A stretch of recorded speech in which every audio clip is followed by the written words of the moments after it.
WDAF, Kansas City. Dan Henry, WDAF Local News at 11. The outlook for Kansas City, mild. The Missouri House and Senate are meeting in extra sessions tonight in order to attempt to find agreement on the state's $2 billion budget. And there's talk that budgetary committees could be working all night. If Kansas City's area construction is to be stopped tomorrow by a full-scale strike, no one is saying so. Representatives of 10 major construction unions met behind closed doors today, but made no mention of an intended strike at the close of the meeting. Today, pickets were posted at several construction sites, stopping work on the Crosby-Kemper Memorial Arena and the new Convention Center complex in downtown Kansas City. School teacher strike talks continue under the auspices of federal mediator Beryl Carlew. Today, teacher union president Norman Hudson was escorted from the Jackson County Jail to a negotiating session, then returned to his cell. The strike will be 38 days old tomorrow with no immediate end in sight.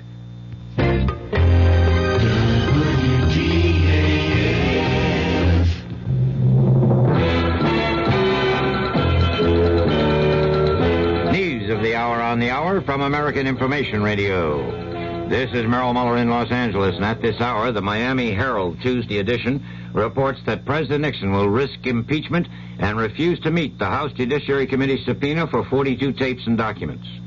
The Miami Herald quotes an unnamed Republican source as saying the president is ignoring the advice of Republican leaders because he's confident of winning a Senate trial.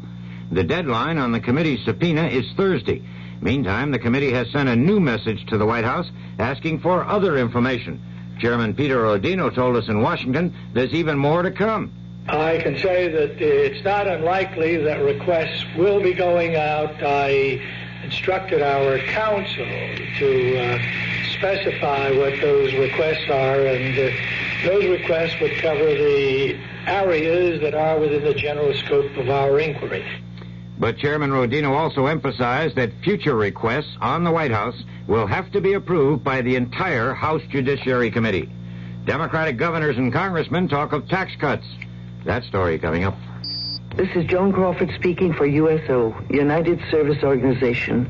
Do we, as civilians, know what it's like to be far from home in a foreign land? Listen to this real-life documentary about one of our servicemen over there. Do you speak English? Nein, ich spreche kein Englisch. Excuse me, ma'am. I wonder if you could help me. Nein, es tut mir leid. Excuse me, miss. Can you help me? Leider nicht. Bitte schön. Yes, do you speak English? Nein. Excuse me. Can you help me? Nein. Excuse me. Can anybody help me? Hi, we sure can. This is the USO, and we have all kinds of help. That's why I support USO, and you should too. USO makes a man feel closer to home while he's serving his country for you. Isn't money the least you can give? Please support USO. 15 Democratic governors meeting in Chicago have urged Congress to write a tax relief plan for low and middle-income families, despite any objections by the administration. Correspondent Bob Clark has more on the talk of tax cuts in Washington. It may just be spring fever, but sentiment for cutting taxes was bursting out all over on Capitol Hill today. During their Easter vacation, many members of Congress found the folks at home on the brink of rebellion over the combination of high taxes and runaway inflation. With the growing fear of recession adding to the gloomy economic picture, there's a sudden groundswell of support in Congress for tax relief to stimulate the economy. The Senate's Democratic leader, Mike Mansfield, says he's all for it.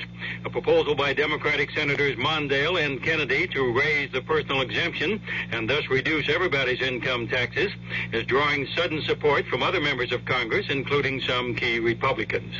Bob Clark, ABC News, Washington. Veterans Administrator Donald Johnson has announced he will submit his resignation in the near future. Congressional leaders said after a White House meeting today, Johnson had already lost some authority in a department reorganization. American Telephone and Telegraph Board Chairman John DeButz has revealed in Atlanta that AT&T is seeking a 20-cent rate for paid telephones and a 10-cent charge for information in all states where it has not yet been approved. Indonesia's Minister of Communications has announced some survivors have been found at the site of a Pan American Airlines crash on the island of Bali. No numbers are announced.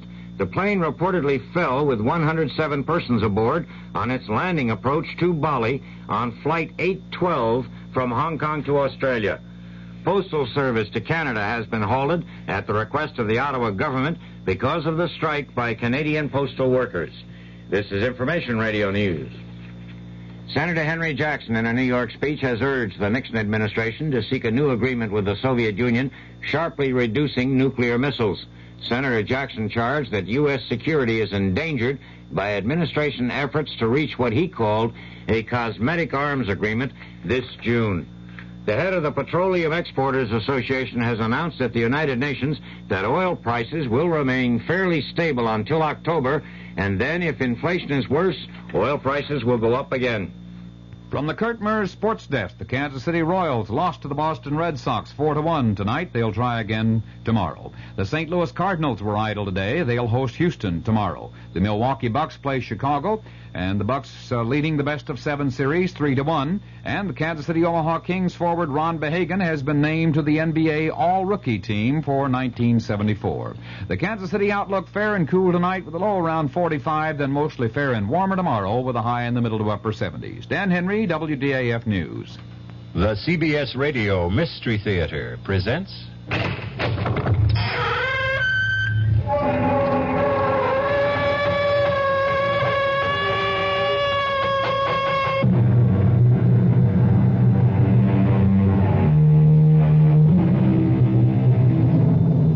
Come in. Welcome. I'm E.G. Marshall. Welcome to the world of terrifying imagination. The fear you can hear. Somebody said it, I believe, or if he didn't, he should have. The world is neither good nor bad. 'Tis wishing makes it so. Our story is about a fey, elfin young woman who made her own world and who had a disturbing and fateful capacity to make her dreams come true. Not always in exactly the fashion or the dimension she wished for. I'm warning you, stop hanging on to me, Marge. I got to, Tom. You just can't do it to us anymore. Just lay off of me. Tom, you can't do this again. And I got the lot tonight. I can feel it all going for me. The way you always feel. Please. Marge, let go. You want to put the whammy on me? I said... Tom, you... Let go. Marge, I didn't mean to push. Oh, Lord.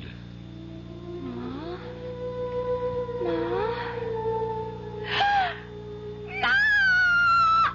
Pa, you killed her, Pa! You killed her dead!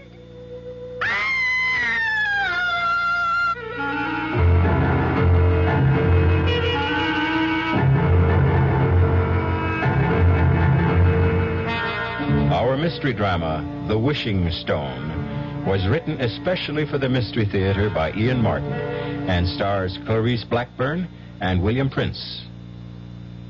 It is sponsored in part by the Kellogg Company, makers of Kellogg's Special K cereal, and by new sugar-free Diet 7-Up. I'll be back shortly with Act 1.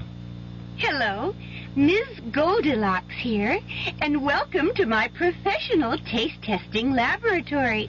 Oh, Papa Bear, could you bring that case of sugar-free Diet 7-Up over here? Another case? Miss Goldilocks, you're drinking this sugar-free Diet 7-Up like there's no tomorrow. You can't still be taste testing it. Oh, no, Papa Bear. Sugar-free Diet 7-Up has already earned my seal of approval. It's fresh, light, natural, delicious. I drink it because I love its taste. Now hurry up. Okay, here. This sugar-free Diet 7-Up really tastes delicious. Ladies, if you're tired of switching from one diet drink to another, take some advice from Ms. Goldilocks. Try sugar-free Diet 7-Up and you'll say, yes, this one's just right. I'll bear witness to that, Goldie. Project Hope is reaching out, bringing hope to more countries around the world this year than ever before. Newest addition to Hope's international programs is Ethiopia, where Project Hope's doctors, nurses, and other medical specialists will be working side by side with Ethiopians, teaching while they treat.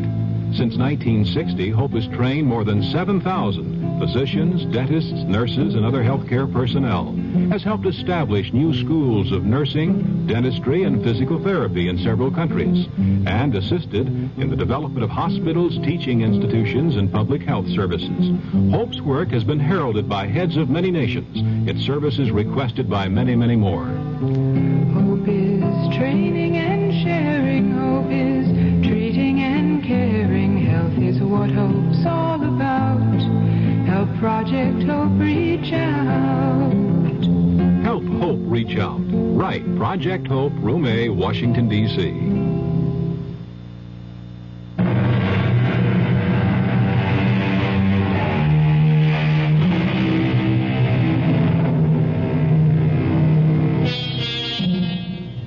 We are such stuff as dreams are made on, and our little life is rounded with a sleep.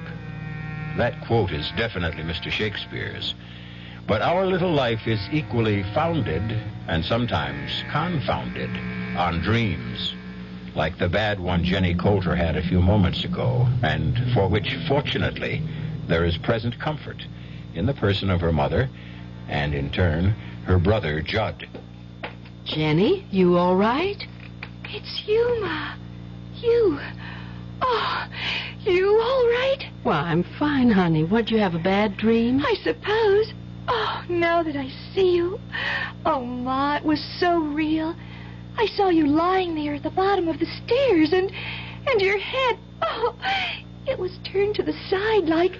Well, now, don't let it upset you. Here I am, right as rain, and it was only a dream. But it was just like I saw it happen. He pulled his arm away from you while you were hanging on, and you went tumbling down. He? Who's he?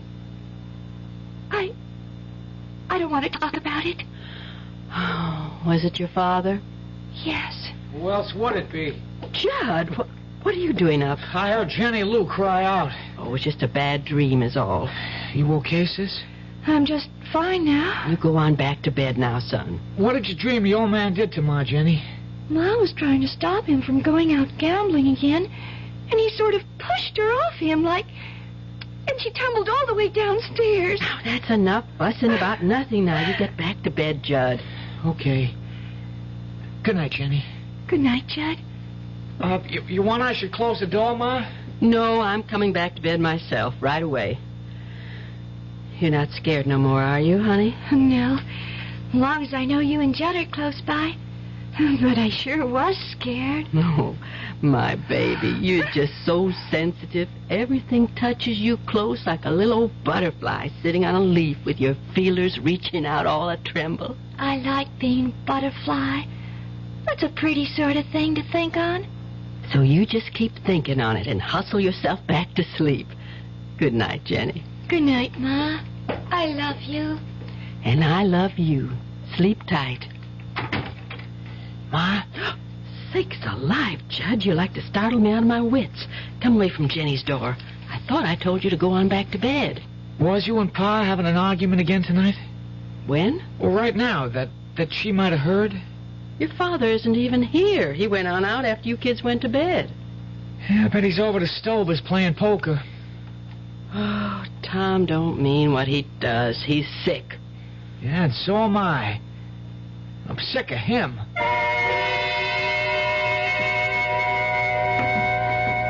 I'm here in the kitchen, Dr. Luther. How's Jenny? Jenny Lou's just fine, Marge. She's getting dressed, and I'm going to drop her off at school on my way into town. It ain't the encephalitis again. You got to stop worrying about that, Marge. It's not so easy. After last year getting put back one grade after missing all her classes. It won't take her long to jump back where she belongs. That's a right smart little girl. She used to be before. That's what I want to talk to you about. If I've told you once, I've told you half a dozen times that Jenny was one of the lucky ones. She came through it without a scratch, physical or mental. But such a long time. It was a very mild case, even if it was stubborn and protracted. It's just I worry so that she was somehow held back. Now, I want you to get that clean out of your mind, once and for all. But sometimes she seems so young. Lord, what do you want her to be at 16? I don't know of anyone fresher and lovelier and more unspoiled than your little girl. She wants to cling to childhood a little longer. Leave her be. Well, just so you're sure last year didn't hurt her none. There's only one thing I worry about with Jenny. What? Your husband. Lord knows why, but she thinks the sun rises and sets in her father. When she settles for being a woman, she'll have to open her eyes as to what he really is. Oh, Tom doesn't mean to hurt anyone, Doctor. You told me yourself that he's sick. Yeah, I think it is a kind of sickness, but not one a doctor can treat. What am I going to do? I don't know, Marge. Oh, one thing I do know is I've got to go. People waiting at the office, but Tom is hurting all of you. Bad. Worse, maybe, than any of you realize. And in the end, Jenny Lou's the one he'll hurt most of all.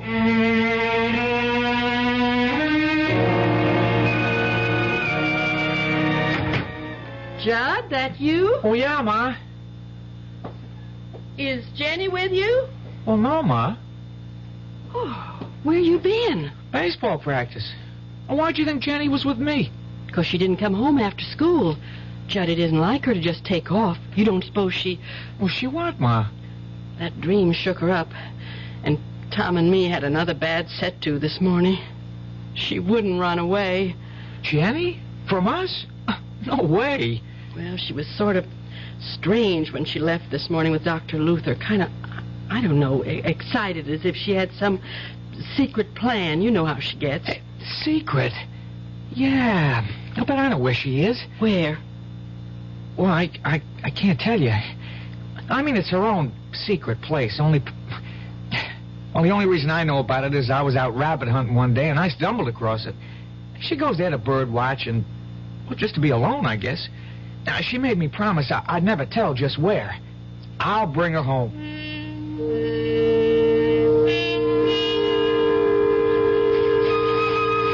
Jenny? Jenny? Jenny, what are you doing hiding out here? I wasn't hiding. I just came here to say a little prayer. Well, for who? Pa. Oh? And the sun was shining in like a big splinter of light, the way it does through the hole in the tree up there.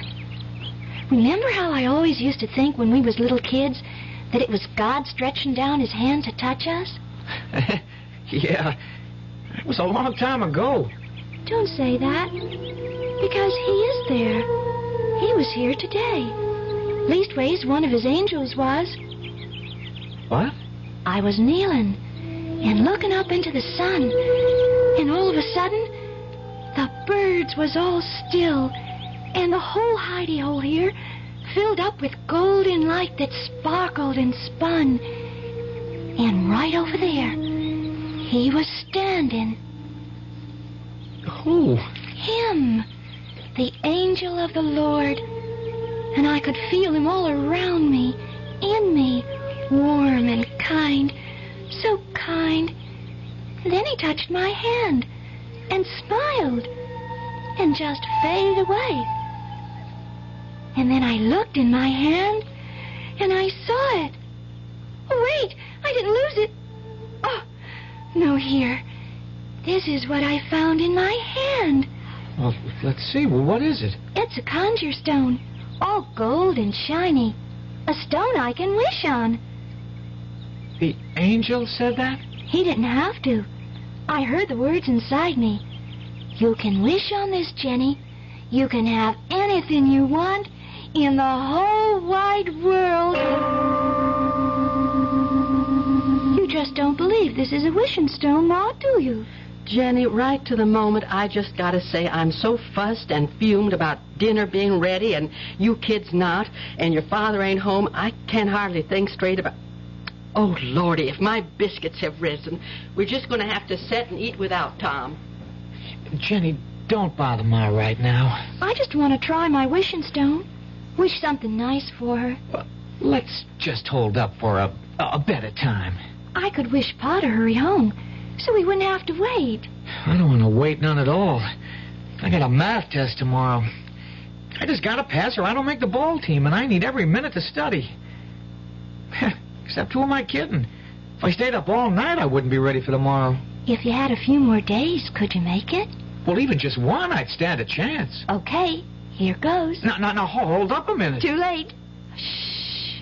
I just wished there'd be no school tomorrow. No school tomorrow? What nonsense is that? Jenny, go bring them biscuits.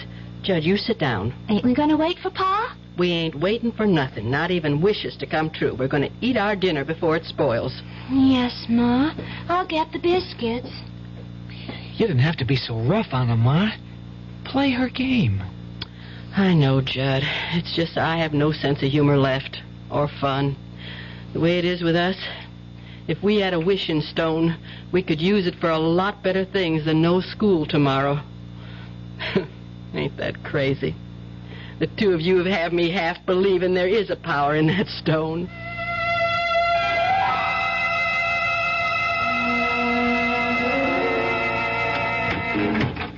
Hi, March. Tom? Where are the kids? As if you care. Gone to bed. Where have you been? What was the action tonight? Bingo? Horses? Pool? Nope. Tonight I got a pretty fair excuse. The only thing I was gambling was my life. What's that supposed to mean? I've been a volunteer helper at a fire. Now it's finally out. I couldn't hardly wait to get home and tell the kids the good news. What good news? That the school burned down. Good news for the kids everywhere tonight. No school tomorrow.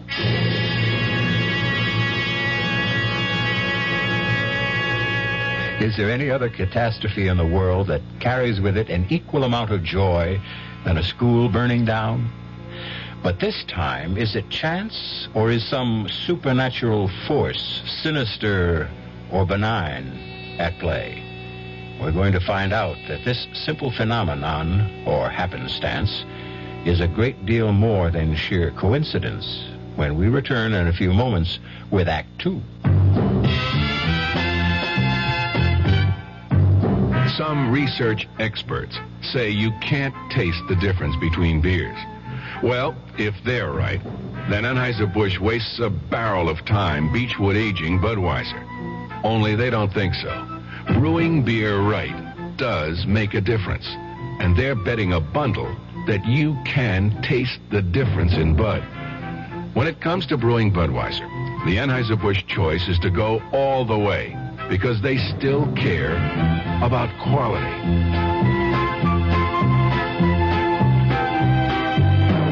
Look at it this way. If the Bud people have a choice between what some experts say and what beer drinkers say, well, you'd better believe they'll go with you beer drinkers every time. When you say Budweiser, you've said it all. Anheuser-Busch, St. Louis. Don't let anyone con you into thinking it's wrong to turn in a heroin pusher. You're not ratting. You're doing your part to wipe out one of the most insidious epidemics racking our country today. So don't let anyone kid you.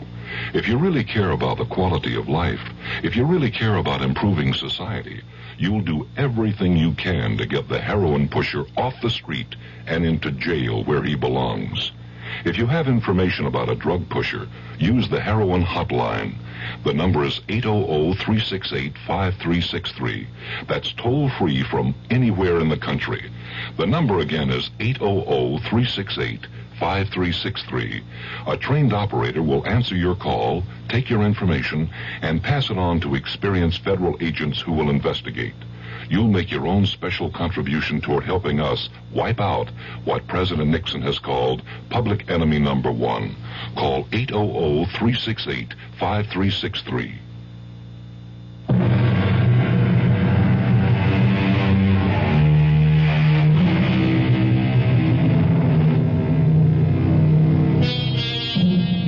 So Jenny Lou, our 16-year-old who is determined to cling to childhood and all its happiest dreams, has made her first wish upon the conjure stone, the magic piece of shiny gold that came to her, she believes, at the hand of an angel.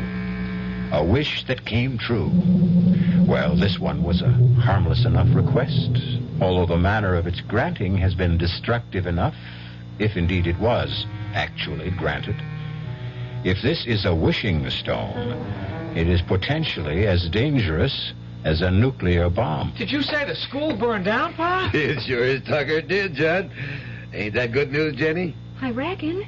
I guess I didn't mean to do it that way. You didn't mean to do what? To burn it down. I just didn't want it to be. That's all I wished on. Hey, what was she talking about, Marge? Oh, it's just Jenny found Don't you tell him, Ma. Don't you tell me what? Oh, don't pay any mind to the young'un's nonsense. Just tell us about the schoolhouse and what happened. Well, sir, I just about finished trimming up Mayor Sackett's hedge, and I just started to get all my tools together to put back in the pickup when the fire horn went off. I heard that old horn go just a couple of minutes after. Hush up, Jenny. Yeah, I run straight over to the firehouse, being that close, and we took off. By the time we got there, she was past all saving. And it's funny, you come to think of it, a brick building like that you wouldn't figure it'd turn into a regular torch. Well, how'd the fire start, Pa? Yeah, you wouldn't believe this. And neither does nobody else credit it. But according to old Sam Wallace, all of a sudden, a flaming arrow comes straight out of the sky and cut right through the brick walls and everything and hit the oil tank and blew her wide open. Oh, that drunken old no-good. Some custodian. I'll bet he was drinking and dropped one of those foul old stogies he smokes into all that rubbish he's too lazy to clean out of the cellar. Yeah, it could be. It's what most everyone thinks. Still what? It's hard to tell someone who wasn't there. But damn if the way he told that story did make you stop at least once to think on it. What do you mean? Well, it's the first time I ever seen that old booze hound with his eyes put together like he really was seeing what he talked about. Anyways, we talked enough. Hey, something to eat around here. I got it warming. I'll serve it right away. Pa? Yes, sugar. That flaming lightning bolt, you said. How long before the fire horn sounded did it come? Oh, well, according to Sam's story, he lit out next door to the gas station and called the fire department. Well, couldn't have been more than a couple of minutes. See, Judd? It did so work. Okay, if you want to believe it. What are you kids talking about? Well, forget it, Pa. Just kid talk. Oh, I'm too old to share. Oh, no. If you want to. Oh, sure I do. Well, Pa, it's just for no mind. Jenny and me's got to be getting to bed.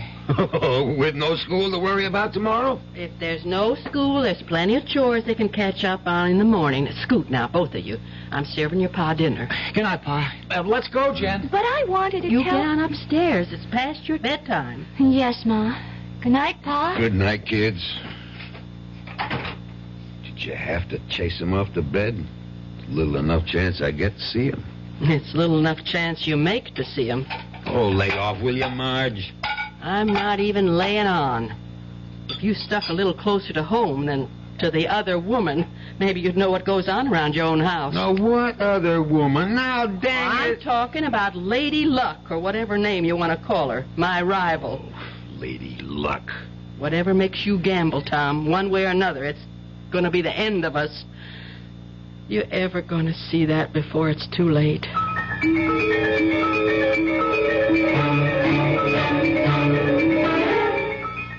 Why wouldn't you let me tell Pa about the wishing stone?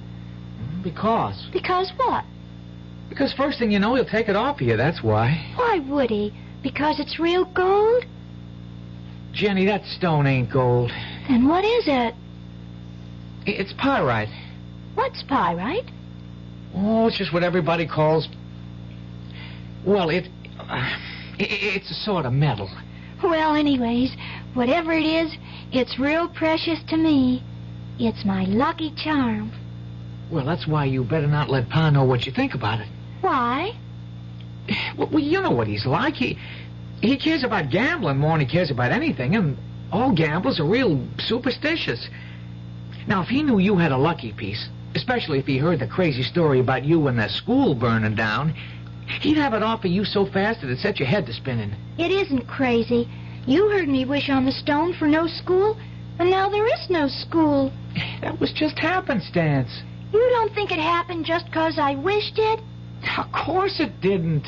Then I'm going to prove it to you. What do you want me to wish for? I don't want you to wish for nothing. I got to show you. Look here now. I'm going to wish... Jenny. What, Judd?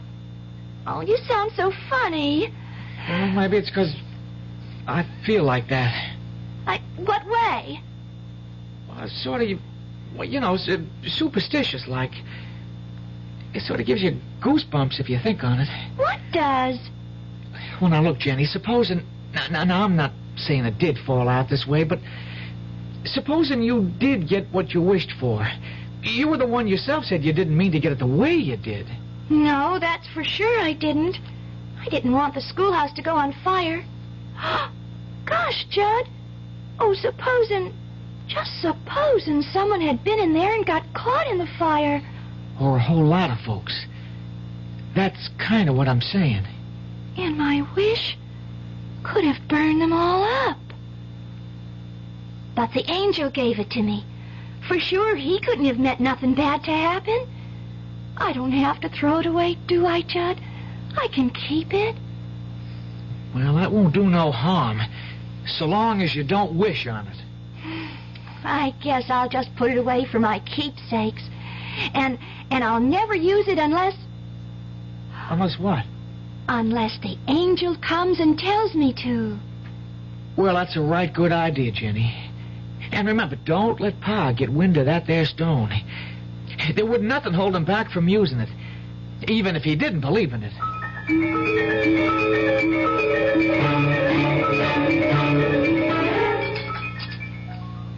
It's going to seem funny going to school in the courthouse. You think with only a Friday left in the week they'd wait until Monday to start up again? I'm glad they did. I don't want to miss any more school ever. Then you better look out the things you go around wishing, Missy. Oh, she's took... I'm sorry, Ma. She's taking a pledge. What does that mean? I'm not going to wish on the stone anymore, 'cause the wish you get might turn out bad for other folks. I think that's a very good pledge. Yes, only... Only what? I'll have to whisper. Well, don't mind me. I'm all finished. I got to get my books from upstairs. What's this you have to whisper? I was just going to say that with Judd's birthday tomorrow, I wanted to wish him a bicycle. He sure has his heart set on one. Well, you won't have to worry because he's already got one. Leastways, he will by later this morning. How? You see this flour tin? Yes. Watch this. Down under the flour, there in this old glass salt cellar's the money I've been saving up for most a year to get your brother the bike he wants. How come you kept it there? Your father, what he is, it had to be some real safe place to keep his hands off it. Who's that? Oh, it's your Uncle Al. He's driving me to work this morning. Get the door, honey, will you? My hands are all flour. Sure thing, Ma. Hi, Uncle Al. Ah, beautiful. Oh, my, you sure are as pretty as a picture. Getting to look more like your mother every day. And they don't come any prettier than that. Oh, you and your honey talk. You should have been on a TV instead of behind a cage. Thank God the bank don't keep its tellers there anymore. You make me sound like an ape. Me, Tarzan. You, Jane? No, me, Jenny. Well, as soon as I hear laughing, I knew you must be around, Uncle Al. Hi. Hi, Gabe. Give me some skin. Well, here's 5. I'm at you. Ooh. Say, that's some grip. You want to Indian wrestle? Oh, I'm going to be ready pretty soon to take you on. I think you're ready already. No, I got no time this morning. I got to catch a school bus. Come on, Jenny, we got to scoot. Goodbye, Ma. Oh, have a good day, son. Bye, Ma. And get a real swell you-know-what. I will. Be happy, Jenny. I am. Bye, Uncle Al. Hey, it's great to see you. We'll make it longer next time. Bye, Uncle Al. Come on, Bye. Jenny. Make next time soon. You can count on it real soon. Oh, they're swell kids, Marge. I envy you. Yeah, they're what I live for these days. Tom left already? No, he's upstairs, dead to the world. He rolled in this morning around 3, smelling like a brewery. That brother of mine, I'd like to knock his head off. The way he'll be feeling time he gets up this morning, you won't have to. It'll fall off all by itself. I got to talk some business to him. Like what? I don't want to get you involved in it, Marge. Well, if it's about money, I will be anyway. It is about money. And there's no use asking him. I went through his pockets last night, and he doesn't have 1 red cent. But he's got to. What for, Al? Jim Kenny called me at home late last night. The insurance agent? Yeah. Last payment on Tom's life insurance hasn't been made, and tomorrow's the last day of the grace period. But I gave him the money for that a month ago. You gave him the money? Oh, I was a fool, I know, but things had been going well for a while like they sometimes do, or anyways, I thought they were. And he asked me to trust him, and oh, Lord, what am I going to do now, Al? I don't know, Marge.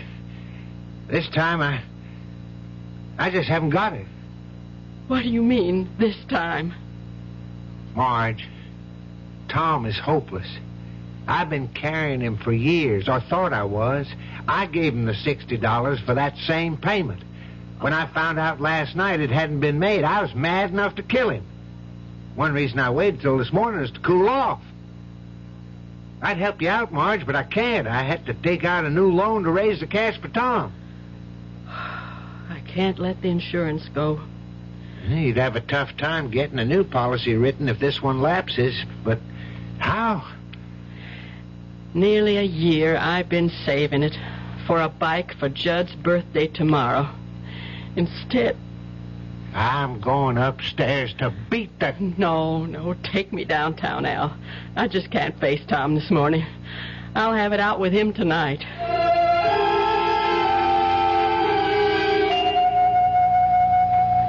After what you made me have to do today, how could you steal money out of my purse and leave to go gambling again? All I want to do is run it up till it's enough to pay you back. You're sick. I'm not going to let you take the money I broke my back making today. I'll bring you back 5 times this. And you're not stopping me. Oh, yes, I will. I'm warning you. You stop hanging on to me. I got to, Tom. You just can't do this to us anymore. Just lay off of me. Tom, you can't do this to us again. I got the luck tonight. I can feel it all going for me. The way you always feel. Please. Let go of me. You want to put the whammy on me? I said... Tom! Let go! Oh! Marge!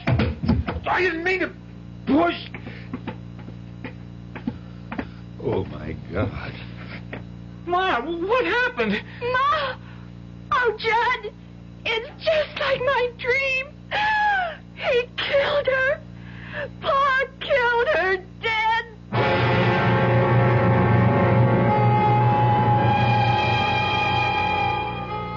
The terror of addiction. Step by step, it grows to envelop the addict till it becomes his whole world, shutting out everything else. But the greater terror is the destruction of all who love him, dragged down with him, and eventually engulfed in a tragedy not of their making. I'll return in a moment with Act 3. And now another story of the ball and chain as Kellogg's Special K presents Veronica and Jeff. Oh, Jeffrey, isn't this romantic? Out out in a quiet lake at night with you rowing the boat. Yes, Veronica, it's really neat. Jeffrey, what was that? Frogs. Frogs that go bonk? They're pretty weird frogs. Oh, Jeffrey, you're such a card. You have a ball and chain, like the ones they use in those Special K commercials. Yes, Veronica. It symbolizes my few pounds of extra weight. But I'm going to get rid of it. How? By exercising. You know, like rowing this boat and eating smart at every meal, starting with a Special K breakfast. You mean a 1-ounce bowl of high-protein Special K, 4 ounces of skim milk, orange juice, and coffee? Precisely. It's less than 240 calories, and it tastes delicious. It'll help me get rid of this ball and chain. I'll help too, Jeff. After all, we're all in the same boat. You have a ball and chain, too. Your happy ending could begin with the Special K breakfast from Kellogg's. People can reach, people can touch, people can help, people so much. This is Paul Newman speaking. Ever been close to a family struck by cancer? Naturally, your feelings go out to them and you ask if there's anything you can do. And they say no thanks and you feel so helpless. Well, there is something you can do. You can tell someone in the family to get in touch with the American Cancer Society. Volunteers there are helping people every day with services, information, and counseling about local community resources. That can mean arranging transportation or homemaking help or informing them about existing rehabilitation programs. When your cancer crusader calls, join the people who care about people. Give generously. We want to wipe out cancer in your lifetime.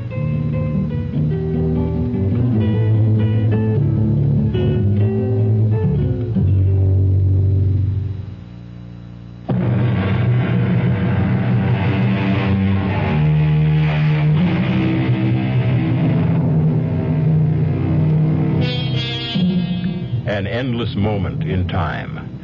A few dreadful seconds ticked away, with every heart crying out to take them back again, to make this just a bad dream and not reality. 3 people frozen in horror. The 4th sprawled at the bottom of the stairs, her neck bent at an impossible angle, frozen in, what? Unconsciousness? Or death? Now, at last, a man brings himself to move. Marge. Don't you touch her, Pa, or I'll kill you dead. Oh, son. I'm not your son. I'm your enemy. Jenny, call the police. Emergency.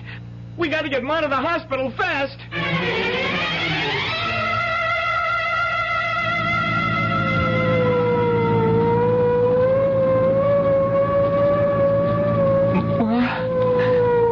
Ma. Okay, kid. Just take it easy. She's not going to die. You're not going to let her die, Doctor. Just hang in tough, kid. We'll do our best.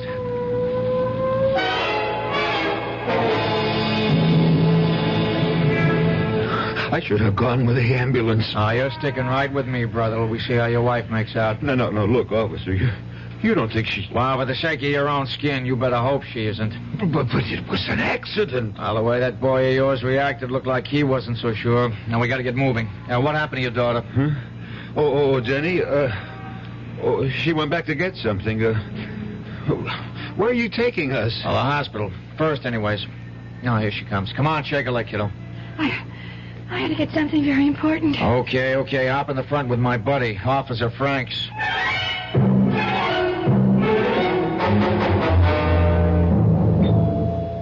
Okay, Harry. Straight to X-ray. You got a family doctor, kid? Yeah, Dr. Luther. Oh, you know his number? No, but I can look it up. Okay. Tell your doctor to get here as fast as he can. It's that bad? I wouldn't want to fake you out, son. It's not good.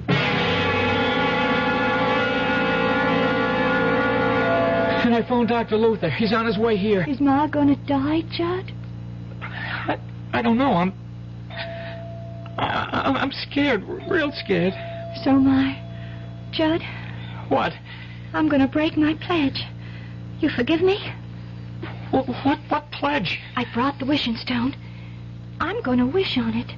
I'm going to wish that Ma's going to be all right, just like it never happened. If you want to, Jenny, go ahead.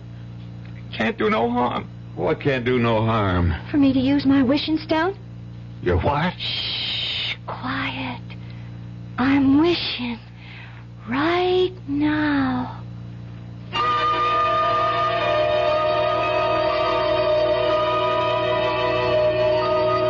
Are you the intern brought the Calder case in? Yes, officer. Well, how is she? I'm waiting for x-rays right now. I'd say she has one chance in 1,000. For certain sure her neck is broken. And the way it's broken and other signs indicate to me her spinal cord is badly damaged. If it isn't severed altogether.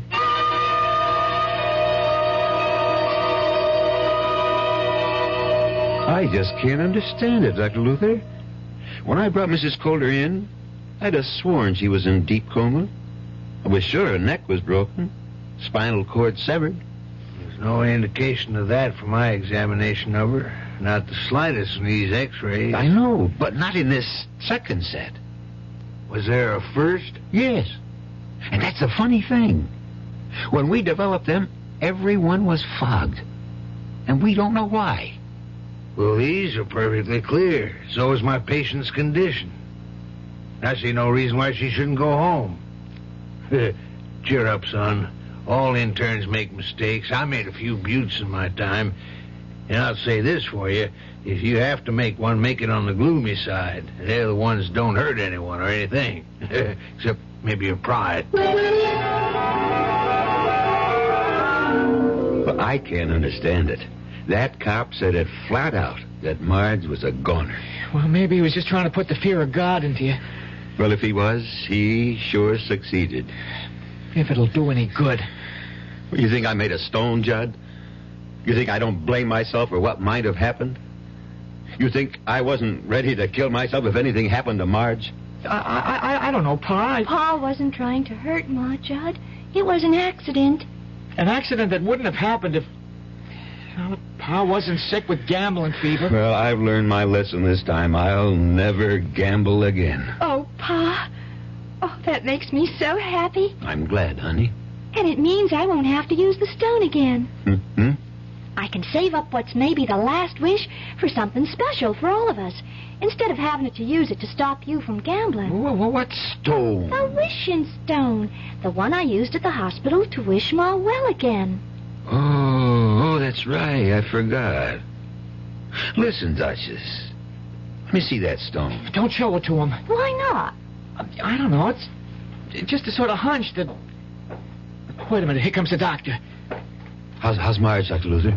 She's fine, more's the wonder. Oh, a few scrapes and a bruise or two and a lump on the head. Nothing a good night's rest won't take care of. Thank God. You should. It's a miracle she didn't break her neck in a fall like that. That intern at the hospital was sure she did. But she didn't. No, Judd, I told you she'll be as right as rain. Well, can I go up and see her now? Yeah. She was asking for you. And the kids. She wants to see you alone a moment first. I'll go right up. Just to put your mind at rest, or maybe more hers, she doesn't want to prefer any charges against you. So you can tell her my report to the police will call it just an accident. She slipped and fell. I'll tell her, Doc. You got off mighty lucky this time, Tom. You better not tempt fate again. Well, I won't.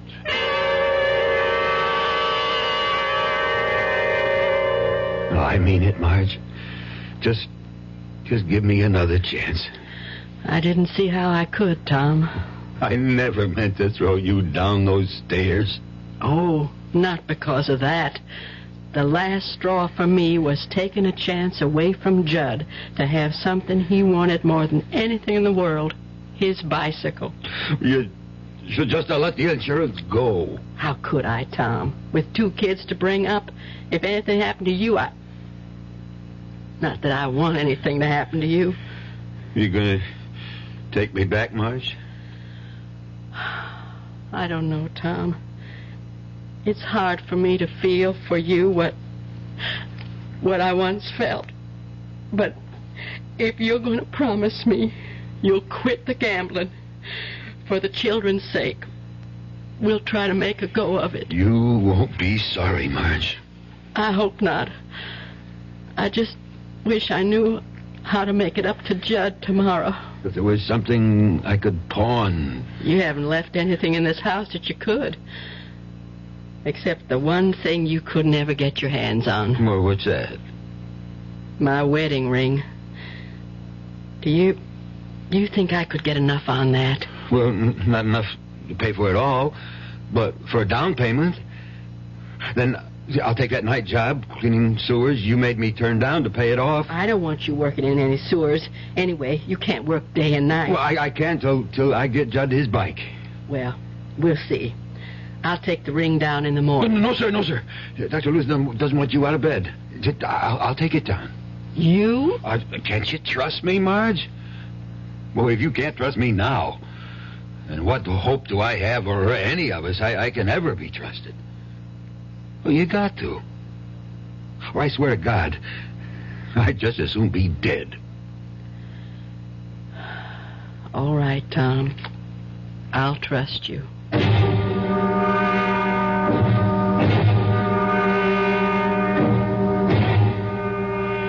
Did what? You ran out of the money? Look, Benny, you got to do an old customer a favor, huh? You got to cover me for the 5th. Headlonger. Now, Benny, you gotta. That 15 I laid out on the 1st was money I got for pawning my wife's wedding ring.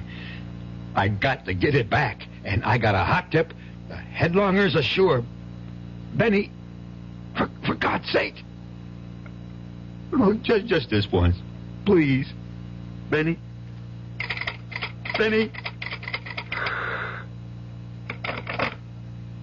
What am I going to do? I wish to God. Wish. Oh, that wishing stone. Yeah.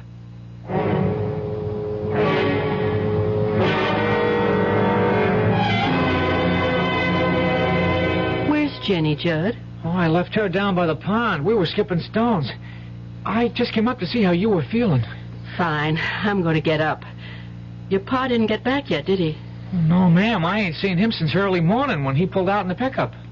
Well, you go on back down and keep Jenny company. I'm going to bake me a cake so we can have a real birthday celebration. Oh, it's all right, Ma. I don't need a cake. You're going to get a lot more than you bargained for. Now, go on. I don't like Jenny down by that pond alone. You know she can't swim.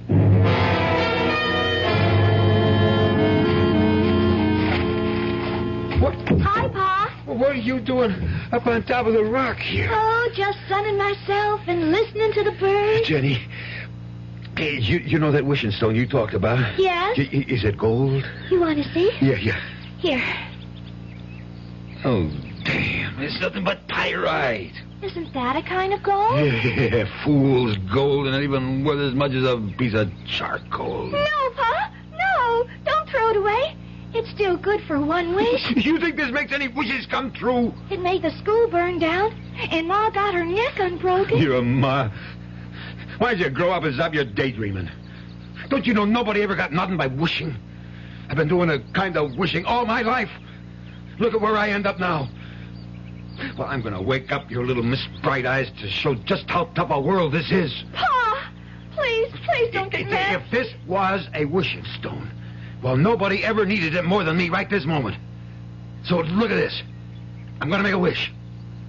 I need money. I need it bad. So I'm going to wish that old Nick himself comes climbing up out of the middle of this pond with a sack of gold on his back for me. And I ain't going to be greedy. And I ain't going to ask for much. Just say like a 10, no, make it $20,000. Okay.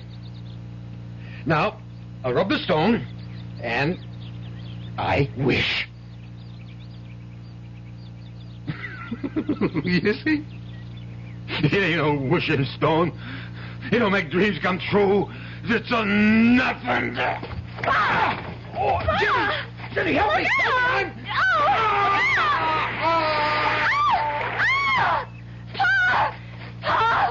Oh, why doesn't he come out? Help! I can't swim! John! Help! It's Pa!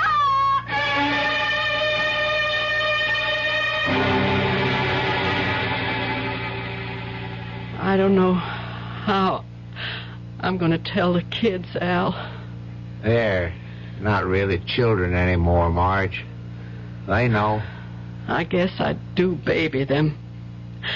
I won't anymore. In a lot of ways, they're better off. Tom... Well, Tom had a cancer that he just couldn't cut out. Even my wedding ring, he... Oh, I didn't want him dead, though. Well, he is. And it was of his own making. Kind of queer, isn't it? What? Him trying to show Jenny Lou her wishing stone wasn't worth a darn, and he ended up having his wish come true? Not quite. The policy's only for $10,000. There's double indemnity for accidental death, Marge. Tom got everything he wished for. The full $20,000. 3 wishes, and they all came true. Whether by some supernatural force or sheer coincidence, it doesn't really matter. For in the end, everyone was better off except the one who didn't deserve to be. This was the gambler's last plunge, one he should never have taken with the odds so stacked against him. Like Jenny, Tom Coulter had never learned to swim either. I'll be back shortly. Hey, we're the Action Corps. See, we contribute more. T's for the teamwork of our crew. Aye, our ideals are high. Oh, oughtn't you apply? Means it's now that we need you. A-C-P. We could go on all day. Oh. Here's why volunteers are needed right away. Action is VISTA, the Peace Corps, RSVP, SCORE, and other volunteer programs that are helping people to help themselves. If you're trained in a skill or just have a little love to share, Action needs you. Yeah, baby. Action really needs you. Don't crawl under a rock. Get into action. Oh, yeah. This is a public service of this station and the Advertising Council.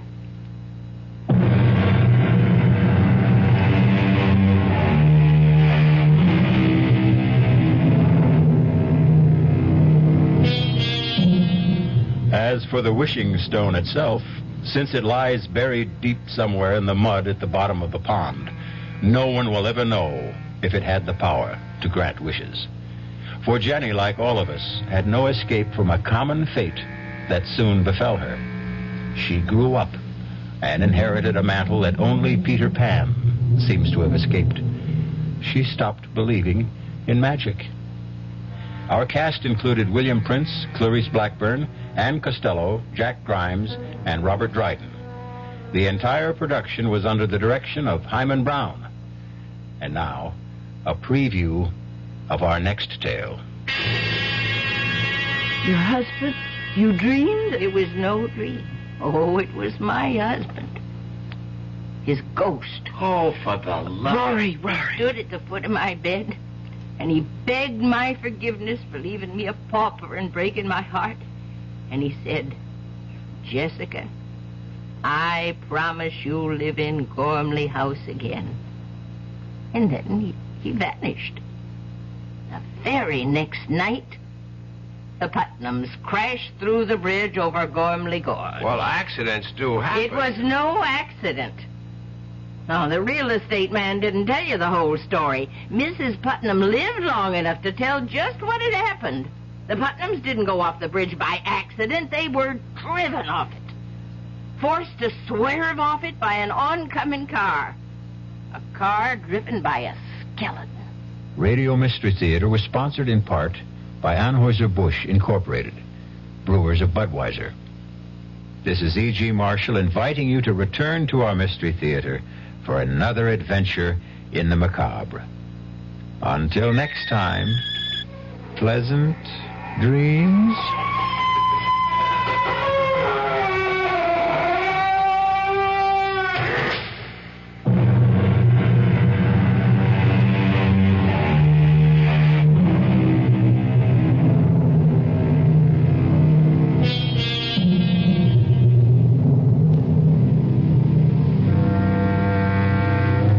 WDAF, Kansas City.